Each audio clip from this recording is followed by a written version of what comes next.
संध्या का समय था जब राजपुर राज्य के सेनापति मंगल सेन, प्रधानमंत्री बास बहादुर और राजकीय कोष के खजांची कुबेर दत्त ने एक साथ राजपुर के राजा पद्मावत के कक्ष में प्रवेश किया और बोले, महाराज, क्या हम लोग अंदर आ सकते हैं? आइए आइए आइए, आज आप तीनों एक साथ, क्या माजरा है?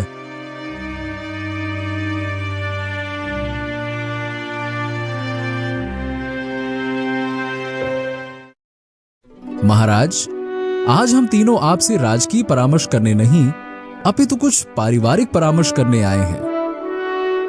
अच्छा, बताओ क्या बात है? महाराज, बचपन से हम तीनों मित्र रहे हैं। इस आपसी रिश्ते को हम तीनों पारिवारिक संबंधों में परिवर्तित करना चाहते हैं, ताकि हमारे बाद भी हमारी आने वाली पीढ़ी में आपस में संबंध बना रहे। प्रधानमंत्री जी, हम आपकी बात का मतलब समझे नहीं। महाराज, आप 3 युवा पुत्रों के पिता हैं और हम तीनों एक एक युवा पुत्री के पिता हैं। हम अपनी पुत्रियों का विवाह आपके पुत्रों के साथ करना चाहते हैं। ओह, तो ये बात है। महाराज प्रसन्न होते हुए उन तीनों से बोले, मुझे आप तीनों का यह प्रस्ताव स्वीकार है।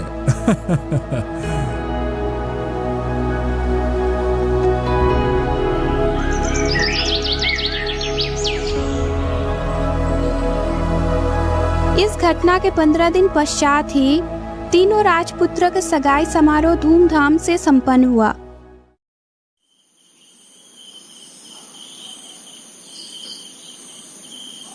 उसी रात को प्रधानमंत्री, सेनापति और खजांची में गुप्त मंत्रणा हुई। हमारी योजना के अनुसार तीनों राजपुत्रों के साथ हमारी पुत्रियों की सगाई तो आसानी से संपन्न हो गई। अतः अब हमें अपनी योजना के दूसरे चरण को शीघ्र ही पूरा कर लेना चाहिए। आप बिल्कुल ठीक कह रहे खजांची जी, शुभ काम में देरी नहीं करनी चाहिए। तो ठीक है, आज की रात ही राजा पद्मावत के जीवन की आखिरी रात होगी।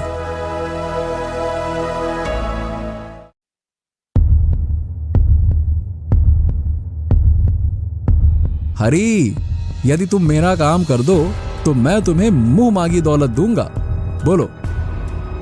क्या सच में? मुंह मांगी दौलत पाने के लिए तो मैं कुछ भी करने के लिए तैयार हूँ। कहिए, मुझे क्या करना होगा? इस पुड़िया में अत्यंत घातक विष है। इस विष को महाराज के दूध में मिलाकर देना होगा। बोलो। ये सोचकर हरि कुछ सोच में पड़ गया और फिर बोला, प्रधानमंत्री जी, मैं आपका ये कार्य करने को तैयार हूँ। तो जाओ, महाराज के दूध पीने का समय हो गया है। उन्हें विष वाला दूध देना है ना? जाओ जाओ जाओ जाओ।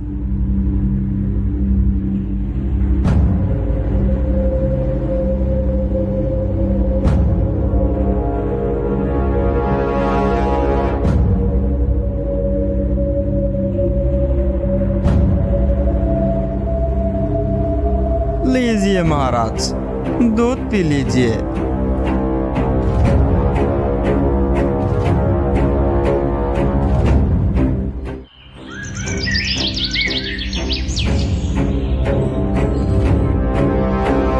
सुबह होने पर जब दास दासी उसके कक्ष में आई और शीघ्र पद्मावत के मृत्यु का समाचार सारे राजपुर में आग की तरह फैल गया।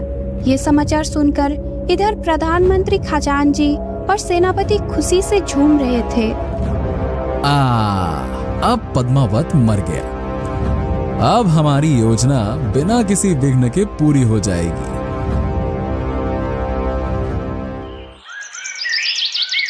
इस घटना के 20 दिन पश्चात प्रधानमंत्री बास बहादुर ने युवराज हीरावत को बुलाकर उससे कहा, राजकुमार, महाराज के आकस्मिक निधन के पश्चात राजपुर की राजगद्दी खाली पड़ी।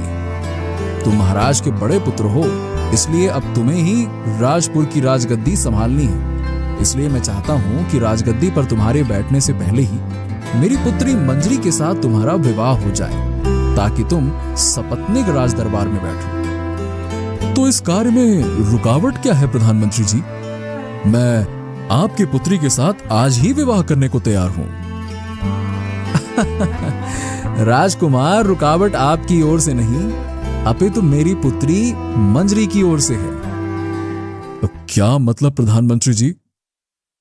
राजकुमार, मेरी पुत्री मंजरी बहुत जिद्दी है। उसकी जिद है कि जब राजकुमार हीरावत किसी दूसरे राज्य में जाकर वहां से उसके लिए कोई अनोखी चीज नहीं लाएंगे, तब तक वो राजकुमार के साथ विवाह नहीं करेगी। ओह, ये तो बड़ी विचित्र जिद है मंजरी की। फिर कुछ सोचकर उसने प्रधानमंत्री से कहा, ठीक है प्रधानमंत्री जी, अब मैं मंजरी की जिद को पूरी करने के पश्चात ही उसके साथ विवाह करूंगा। प्रधानमंत्री जी, मैं आज ही दूसरे राज्य के लिए राजपुर से प्रस्थान कर दूंगा। राजकुमार, मैं आपसे एक और विनती करना चाहता हूं। हाँ, कहिए प्रधानमंत्री जी। राजकुमार, तुम अपने राज्य से पहली बार दूर किसी दूसरे राज्य में जाओगे, इसलिए आप अपने साथ अपने छोटे भाइयों जय रावत और नीलावत को भी लेते जाओ। 1 से 2 और 2 से 3 भले होते हैं। हाँ, कह तो आप ठीक रहे हैं प्रधानमंत्री जी। आपका कहना मानकर मैं जय रावत और नीलावत को भी साथ लेते जाऊंगा। धन्यवाद। मुझे इस बात की खुशी है राजकुमार कि आपने मेरा सुझाव मान लिया। उसी दिन हीरावत, जयरावत और नीलावत राजपुर से दूसरे राज्य जाने लगे। वे अभी प्रस्थान करने ही वाले थे कि युवराज रुकिए। फिर प्रधानमंत्री, सेनापति और खजांची अपने अपने हाथों में पकड़ी संदूक तीनों राजकुमारों को देते हुए बोले, राजकुमारों, तुम तीनों परदेश जा रहे हो। यहाँ से चलकर ना जाने तुम्हें कहाँ भोजन मिले। हमारी पुत्रियों ने तुम्हारे लिए लड्डू बनाए हैं, लो इन्हें रख लो। राह में भूख लगने पर इन्हें खा लेना। राजकुमार होते हुए हम आपसे एक बात कहना चाहेंगे। हम शीघ्र ही स्वदेश वापस लौट आएंगे। तब तक आप तीनों को राजपुर का राजकाज संभालना होगा। आप फिक्र न करिए राजकुमार, आपकी अनुपस्थिति में हम तीनों राजपुर का पूरा ध्यान रखेंगे।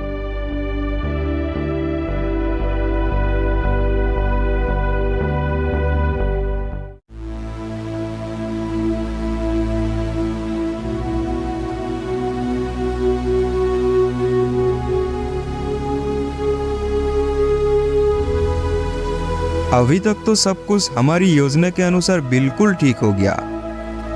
प्रधानमंत्री जी, अब आगे क्या करना है? इधर उस कक्ष के बाहर से गुजरती प्रधानमंत्री की पुत्री मंजरी उनकी बातें सुनने के लिए द्वार पर ही छिपकर खड़ी हो गई। मेरे दिमाग में एक योजना आई है। अब जबकि पद्मावत और उसके तीनों पुत्र हमारे रास्ते से हट चुके हैं, तो हमें राजपुर पर अपना अधिकार जमाने में देर नहीं करनी चाहिए। मित्रों, राजपुर की सेना को तो हम अपनी ओर मिला ही चुके हैं। कल जब दरबार लगेगा तो उसमें यह घोषणा कर देनी है कि आज से राजपुर पर हम तीनों का राज है। हा मित्र बाज बहादुर, तुम कितने बुद्धिमान हो। इसलिए हम प्रारंभ से ही तुम्हारी बताई योजना पर चल रहे हैं।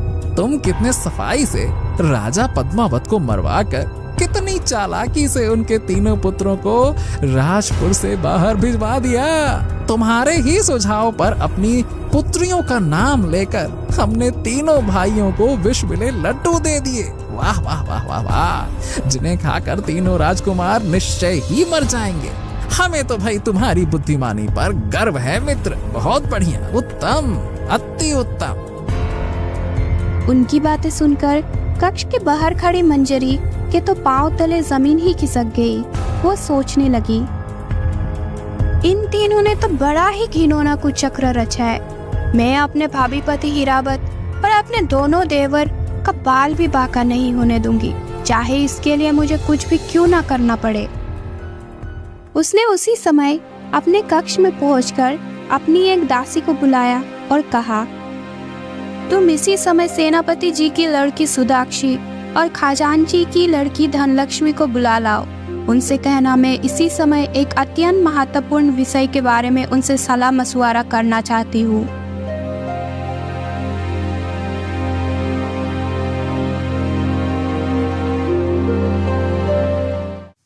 बहन मंजरी, हम दोनों को तुमने इस समय कैसे याद किया है? मंजरी ने सारी बात विस्तार पूर्वक उन्हें बता दी। सारी बात जानकर सुदाक्षी और धनलक्ष्मी हक्का बक्का रह गई।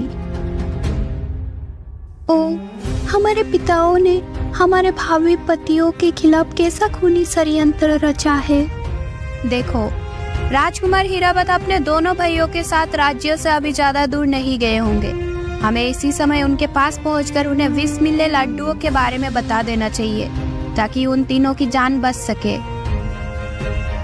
कह तो तुम ठीक ही रही हो बहन मंजरी।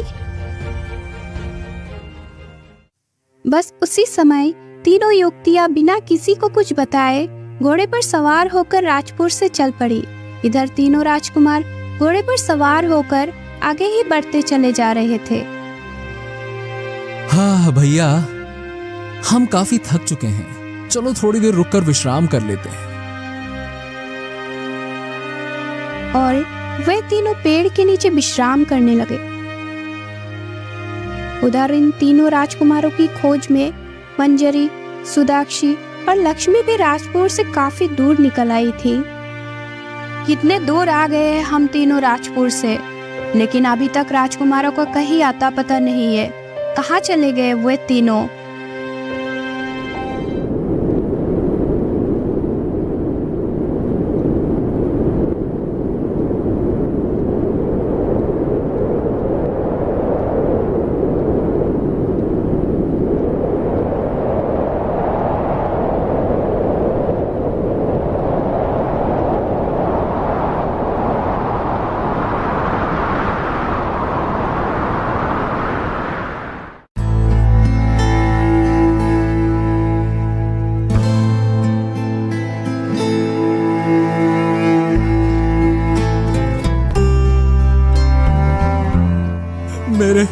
मेरे दोनों भाई मुझसे बिछड़ गए। अब मैं उन्हें कहाँ ढूंढूं?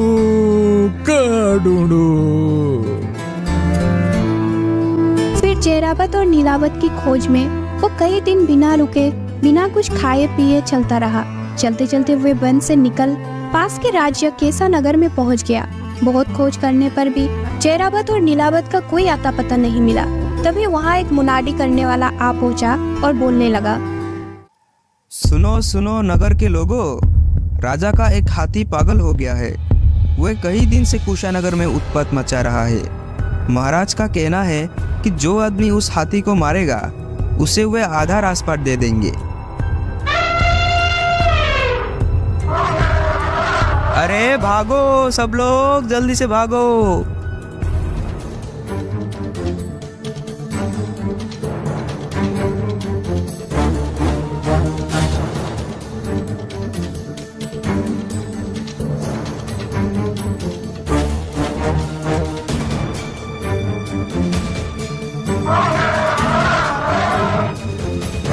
ये क्या? पागल हाथी संदूक में भरे लड्डुओं को खाते ही मर गया? तो क्या लड्डू विषैले थे? इसका मतलब लड्डू हम तीनों भाइयों को मारने के लिए दिए गए थे। फिर वो पेड़ से नीचे उतर गया।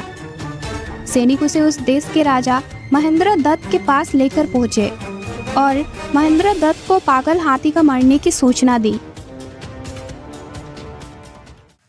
युवक, तुमने पागल हाथी को मारकर हम पर बहुत बड़ा उपकार किया है और मैं अपनी की हुई घोषणा के अनुसार अपने राज्य का आधा हिस्सा तुम्हें उपहार में देता हूँ।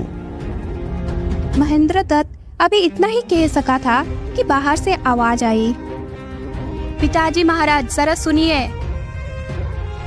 फिर राजा महेंद्र दत्त उठकर द्वार की ओर बढ़ गया। कुछ देर बाद वो मुस्कुराता हुआ पुनः हीरावत के पास लौटा और बोला, तो तुम राजपुर के युवराज हीरावत हो? जी हाँ महाराज, लेकिन आपने मुझे कैसे पहचाना? इस बात को छोड़ो और हमारी बात सुनो। हम तुम्हें अपना आधा राजपाट देने के साथ साथ हम अपनी पुत्री का विवाह तुम्हारे साथ करना चाहते हैं। ओह, ये तो मेरा सौभाग्य होगा।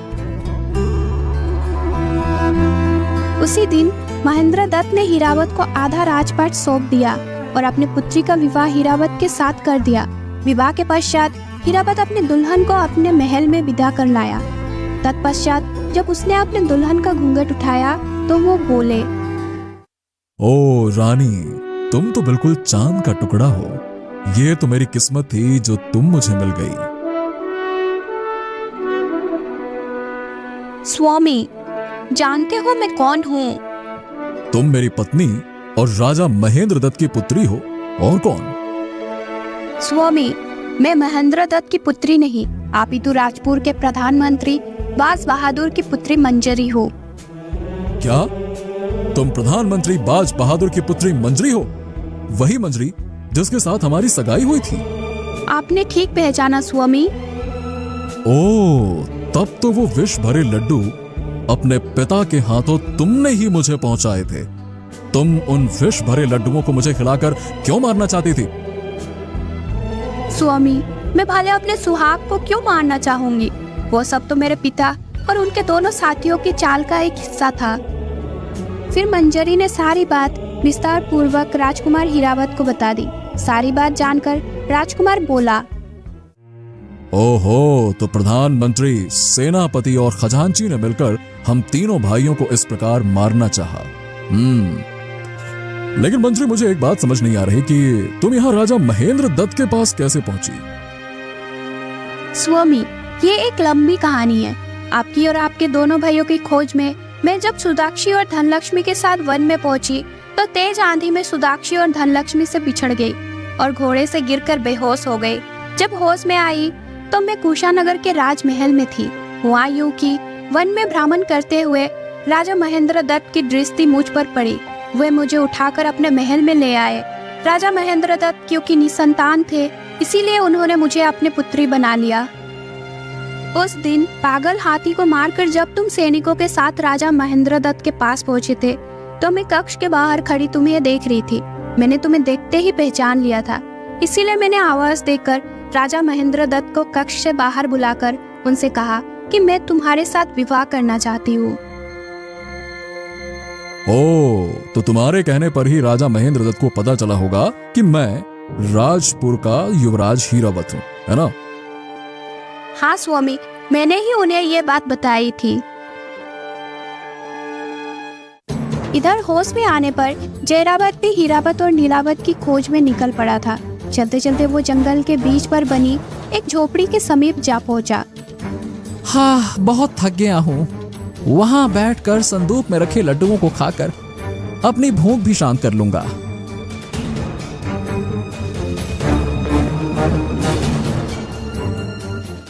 तभी झोपड़ी से सुदाक्षी बाहर निकली। जयरावत को वहां देख वह आश्चर्यचकित रह गई। ये यहाँ कैसे?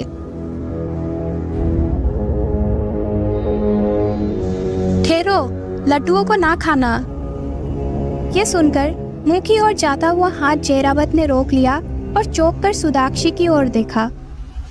क्या बात है, तुमने मुझे इस प्रकार लड्डू खाने से क्यों रोका? इन लड्डुओं को ना खाओ, ये विष से भरा है। क्या? तुम्हें इस बात का कैसे पता? तब उसे सुदाक्षी ने अपने और अपने पिता के षड्यंत्र के बारे में विस्तार पूर्वक बताया। सारी बात जानकर वो बोला, ओह, तो प्रधानमंत्री खजांची और तुम्हारे पिता ने हमें मारने की साजिश रची थी। लेकिन तुम यहाँ कैसे आई? आंधी में मेरा घोड़ा एक नदी में गिर गया था। तब मैं नदी में बहती हुई आ निकली थी और इस झोपड़ी में रामू नाम का एक बूढ़ा मछुआरा रहता है। उसी ने मुझे नदी में से बाहर निकाला और मुझे बेटी बनाकर अपने पास रख लिया। ओह, हाँ, अब आओ झोपड़ी में चलो, मैं तुम्हारे लिए भोजन का प्रबंध करती हूँ।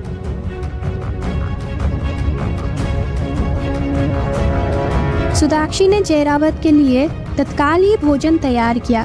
तब तक मछुआरा रामू भी मछलियां पकड़कर आ गया था। काका, ये राजपुर के राजकुमार जयरावत थे।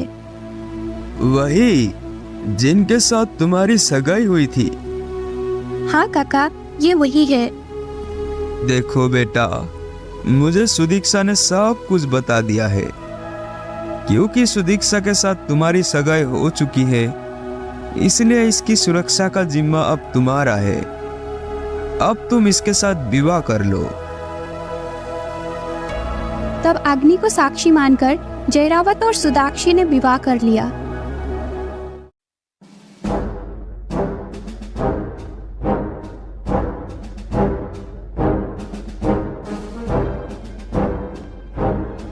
ठहरो, कौन हो तुम?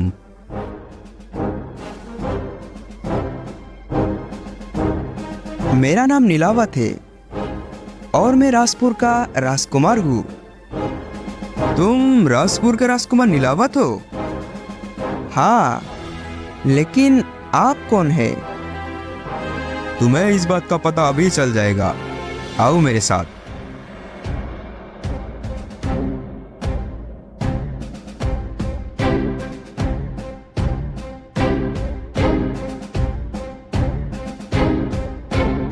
देखो धनलक्ष्मी बेटी, मेरे साथ कौन आया है?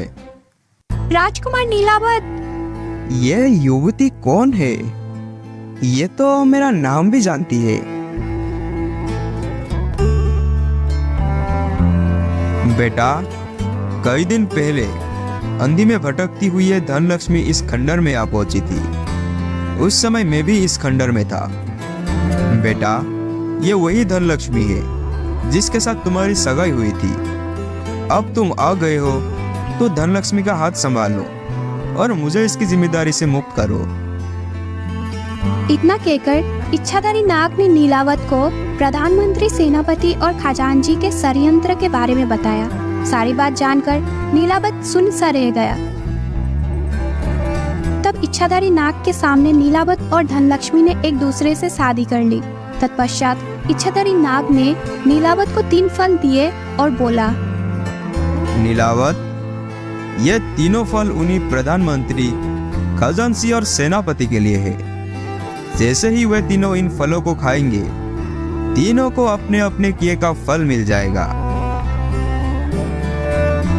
अच्छा बेटा और बेटी, अब मुझे विदा दो।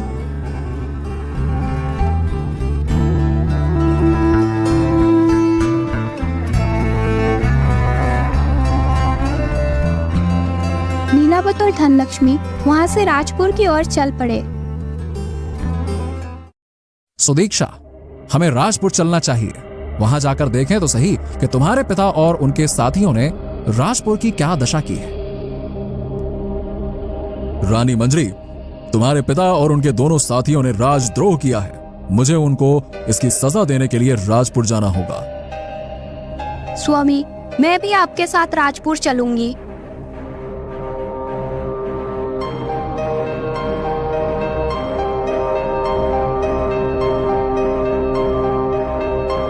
शीघ्र राजपुर की सीमा पर हीरावत, जयरावत और नीलावत की मुलाकात हुई। हे मेरे भगवान, तू बड़ा दयालु है। आज तूने मेरे बिछड़े हुए भाइयों को पुनः मुझसे मिलवा दिया। तेरा लाख लाख शुक्र है। आप तीनों फल मुझे दे दीजिए। अब मैं, मंजरी बहन और सुदाक्षी तीनों एक साथ राजपुर जाएंगे। अब आप लोग यहीं पर रुककर हम तीनों के लौटने की प्रतीक्षा कीजिए। हम आपके अपराधियों को साथ लेकर ही यहाँ लौटेंगे। नीलावत ने तीनों फल उसे दे दिया। धनलक्ष्मी, मंजरी और सुदाक्षी रथ में बैठकर राजपुर की ओर चल पड़ी। सबसे पहले धनलक्ष्मी अपने पिता के पास पहुंची। उसे देखते ही कुबेर दत्त प्रसन्नता से चिल्ला उठा, बेटी, तुम कहाँ चली गई थी? मैंने तुम्हारी खोज कहाँ कहाँ नहीं करवाई। अब तुम कुशलता से तो हो ना बेटा? पिताजी, मैं अपने सहेलियों के साथ वन ब्राह्मण को गई थी। वहां पर एक तूफान में फंसकर सखियों से बिछड़ गई थी। कहकर धनलक्ष्मी ने एक मनगढ़ंत कहानी कुबेर दत्त को सुना दी। ओह बेटी, तब तो तुमने बड़ा दुख पाया। पिताजी, वन में मुझे एक नया ही फल देखने को मिला। मैं ये एक फल आपके लिए तोड़कर ले आई हूँ, इसे खा लीजिए। फल खाते ही कुबेर दत्त की नाक लंबी होने लगी। अरे ये क्या? मेरी नाक अचानक से तेजी से बढ़ने लगी। ये क्या है? ये क्या है? पिताजी, ये तुम्हारा पाप उदय हुए है। पल भर में ही कुबेर दत्त की नाक 3 फुट लंबी हो गई। इधर फल खाने से मंगलसेन का भी यही हाल था। हाय मेरी नाक। बेटी सुदीक्षा, मुझे कैसा फल खिलाया है ये तूने? पिताजी, मैंने आपको राजद्रोह का फल खिलाया है। दूसरी ओर बास बहादुर की हालत भी फल खाकर खस्ता हो चुकी थी। मेरी नाक के बोझ से मेरा माथा फटा जा रहा है। ये नाक। पिताजी, आपका माथा नाक के बोझ से नहीं, आप ही तो पाप के बोझ से फटा जा रहा है। बेटी, मुझे इस विपदा से छुटकारा दिलाओ, नहीं सहा जाता। नहीं, अब आपकी नाक ऐसे ही रहेगी। प्रधानमंत्री, सेनापति और खजांची को राजद्रोह के अद्भुत सजा मिल चुकी थी। तीनों अपने नाक के वजन से दुखी हुए जा रहे थे। तब मंजरी, सुदाक्षी और धनलक्ष्मी अपने अपने पिताओं को लेकर राज्य के सीमा पर पहुंची। जानते हो पिताजी, इस खेमे के अंदर कौन है? इसके अंदर राजपुर के भाभी राजा हीरावत अपने दोनों भाइयों जयरावत और नीलावत के साथ है। ये कैसे हो सकता है? वो तीनों तो कब के विष भरे लड्डू खाकर मर गए होंगे। आप लोगों ने ऐसा ही चाहा था, पर वे तीनों जीवित है और आप तीनों की पुत्रियों के पति भी है।